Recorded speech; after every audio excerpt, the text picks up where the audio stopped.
ሰላም ሰላም የተከበራችሁ የስለ ምግብ ሚዲያ ቤተሰቦች እንዴት ሰነበታችሁ? በዛሬ ቆይታችን የምናየው አንድ ሰው ሙዝን ቢጠቀም ሊያገኛቸው የሚችላቸውን ዘርፈ ብዙ የጤና በረከቶች ይሆናል ማለት ነው። ሙዝ እንደሚታወቀው በሀገራችን በደቡብ የኢትዮጵያ ክፍል በተለይ ወደ አርባ ምንጭ አካባቢ የገበሬዎች መሬት ላይ አብዝተን ልናያቸው ከምንችላቸው ፍራፍሬዎች ውስጥ አንዱ ነው ብሎ መውሰድ ይቻላል ማለት ነው። ሙዝ በሚያስደንቅ ሁኔታ ጤናማ፣ ምቹ እንዲሁም ጣፋጭ ፍራፍሬ ነው ብሎ መውሰድ ይቻላል። ይህም ለጤናማ አመጋገብ ፍላጎት ላላቸው ሰዎች ጥሩ ምርጫ እንደሆነ ይወሰዳል። ሙዝ በንጥረ ነገሮች ይዘታቸው ከበለጸጉ ፍራፍሬዎች አንዱ ሲሆን በውስጡም በርከት ያሉ እንደ ማግኒዚየም፣ ፖታሲየም፣ አይረን፣ ዚንክ፣ አዮዲን እንዲሁም ደግሞ በብዙ መልኩ ቪታሚኖችን ይዟል ማለት ነው። ሙዝ በቂ መጠን ያለው ፋይበር እንዲሁም በርካታ አንቲኦክሲዳንትን ይዟል። አንድ መደበኛ መጠን ያለው ሙዝ ወይም አንድ ፍሬ ሙዝ 126 ግራም ይመዝናል። ይህም 126 ግራም የሚመዝን ሙዝ የሚከተሉትን ንጥረ ነገሮች ይዟል። አንደኛ ካሎሪዎችን 112%፣ ስብ 0 ግራም፣ ፕሮቲን 1 ግራም፣ ካርቦሃይድሬት 29 ግራም፣ ፋይበር 3 ግራም፣ ቫይታሚን ሲ 12%፣ ሪቦፍላሚን 7%፣ ፎሊክ አሲድ 6%፣ ኒኮቲክ አሲድ 5%፣ መዳብ 11%፣ ፖታሲየም 10% እንዲሁም ደግሞ ማግኒዚየም 8% የንጥረ ነገር ውህደት ይዟል ማለት ነው። ስለዚህ ሙዝን በምናይበት ሰዓት ሙዝ ሙሉ በሙሉ ከውሃና ከካርቦሃይድሬትስ የተዋቀረ ነው። ሙዝ ሶስቱን አይነት የስኳር አይነቶች ይዟል። ይህ ምንድነው? ሱክሮስ፣ ፍሩክቶስ እንዲሁም ደግሞ ግሉኮስን ከፋይበር ጋር አጣምሮ እንደያዘ እናያለን ማለት ነው። ሙዝ ውስጥ ትንሽ ፕሮቲን እንዲሁም ደግሞ ምንም ስብ የለም ብሎ መውሰድ ይቻላል ማለት ነው።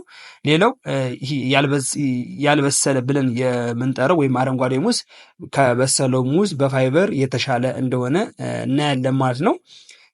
ከዛ በተጨማሪ ሙዝ ዘርፈ ብዙ ጠቀሜታዎች አሉት። ከዚህ በመቀጠል 10 ዋና ዋና የሙዝ ዘርፈ ብዙ ጠቀሜታዎች እናያለን ማለት ነው። አንደኛ ሙዝ ከአካል ብቃት እንቅስቃሴ በኋላ ማገገምን ያበረታታል። ሙዝ አንዳንድ ጊዜ ለአትሌቶች ተስማሚ ምግብ ተብሎ ይጠራል። ጥናቶች እንዳረጋገጡት ከ90 ደቂቃ ከባድ የአካል እንቅስቃሴ በኋላ 2 ሙዝ የሚመገቡ ስፖርተኞች እንደገና ኃይላቸውን ማደስ ይችላሉ። ለዚህ ነው በዓለማችን ታላቅ ስፖርተኞች ዘንድ ሙዝ ተወዳጅና ተመራጭ ፍራፍሬ የሆነው።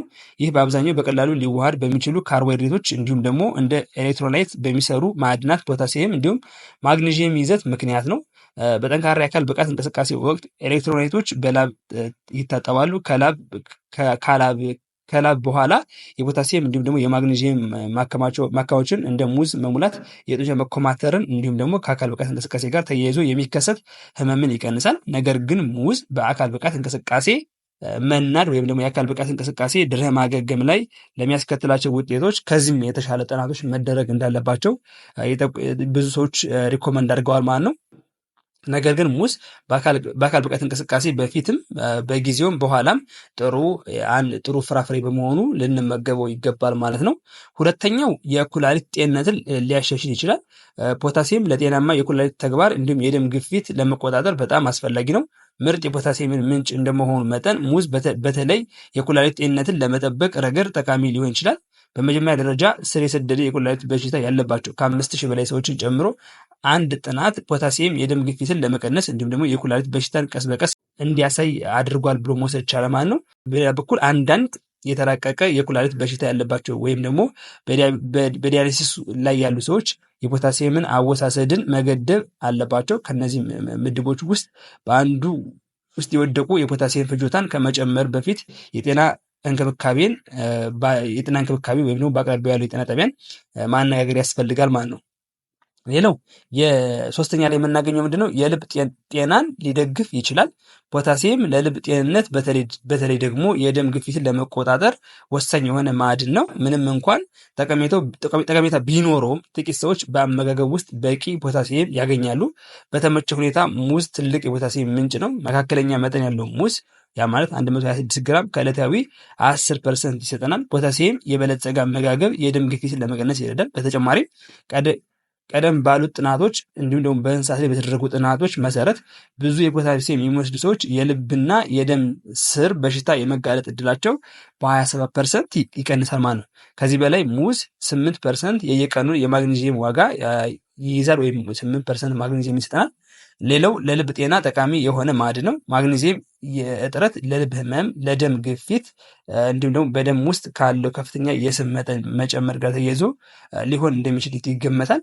ስለዚህ በአመጋገቡ ወቅት በበቂ ሙዝን መጠቀም ይህን ነገር እንዲቀርፍልን ያስችለዋል ማለት ነው። አራተኛ ላይ የምናገኘው ሙዝ ጥርስን ያነጣል። ጥርስ ሁልጊዜ ሲቦርሽ ለ2 ደቂቃ ያህል በሙዝ ልጣጭ ጥርስዎን ይሹት፣ ከዚያም አስደናቂ ለውጥ ያገኙበታል ማለት ነው። አምስተኛ ላይ የምናገኘው ከወባ ንክሻ ይከላከላል። እንዲሁም በተለያዩ ነፍሳቶች ሲነከሱ ቁስልዎን ያስታግሱለታል። ሌላው በጣም የሚገርመው ከወባ ትንኝ ንክሻ ይከላከላል። ቆዳውን በልጣጭ ከቀቡት። ይችኛዋ መረጃ ብዙ ጊዜ በእኛ ሀገር በሞቃታማ አካባቢ ላሉ ሰዎች ቢሆን በጣም ጥሩ ነው ብዬ አስባለሁ።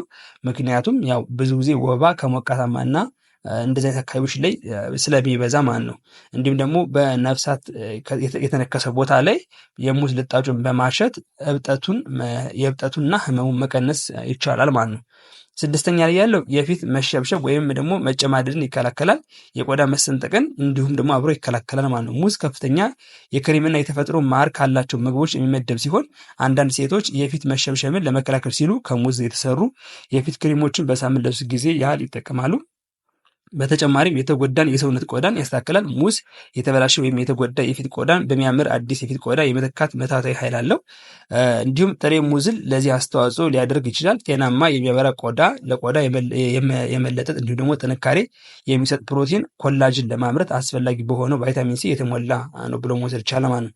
በተጨማሪም በጥሬ ሙዝ ውስጥ የሚገኙት አንቲኦክሲዳንቶች ቆዳን በኦክሳይድ ውጥረት እና እንዲሁም ያለ ጊዜ እርጅና ለመጠበቅ ይረዳሉ ማለት ነው።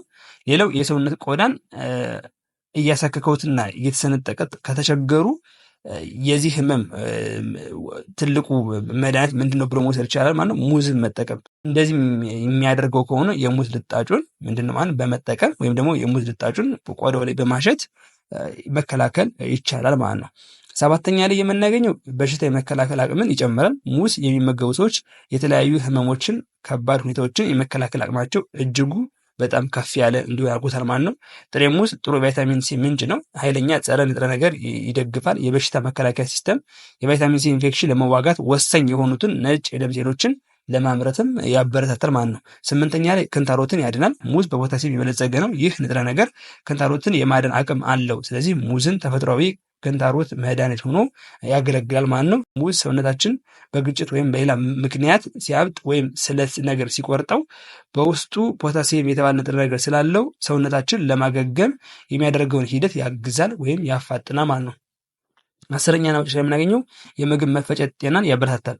ጥሬ ሙዝ በአመጋገብ በሚሟሟ ፋይበር የበለጸገ ሲሆን ይህም የምግብ መፈጨት ጤንነትን ለመጠበቅ ወሳኝ ነው። የፋይበር ይዘት ሰገራ ላይ በብዛት ለመጨመር ይረዳል። ይህም ልስላሴን ያመቻቻል። የሆድ ዕቃ እንቅስቃሴዎችን እንዲሁም ደግሞ የሆድ ዕቃ ድርቀትን ይከላከላል።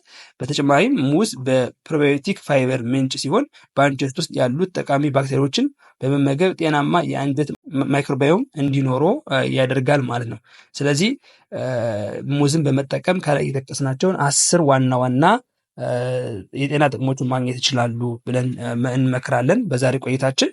ከዛ ውጭ ደግሞ ሙዝን ከአንድ ፍሬ አፕል ጋር ብናወዳድረው ሙዝ በምን የተሻለ ነገር ሊሆን ይችላል ብለን ስናይ 4 እጥፍ ፕሮቲን አለው፣ 2 እጥፍ ካርቦሃይድሬት፣ 3 እጥፍ ፎስፈረስ፣ 5 እጥፍ ቪታሚን ኤ እና ብረት እንዲሁም ደግሞ ከፍተኛ የሆነ ፖታሽየም የያዘ ነው ብለን መውሰድ እንችላለን ማለት ነው። አድማጭ ተመልካቾቼ የዛሬ ቆይቴ ይህን ይመስል ነበር። አብራችሁ ስለቆያችሁ አመሰግናለሁ። በሌላ ቪዲዮ እስከምንገናኝ ሰላም ሁኑ።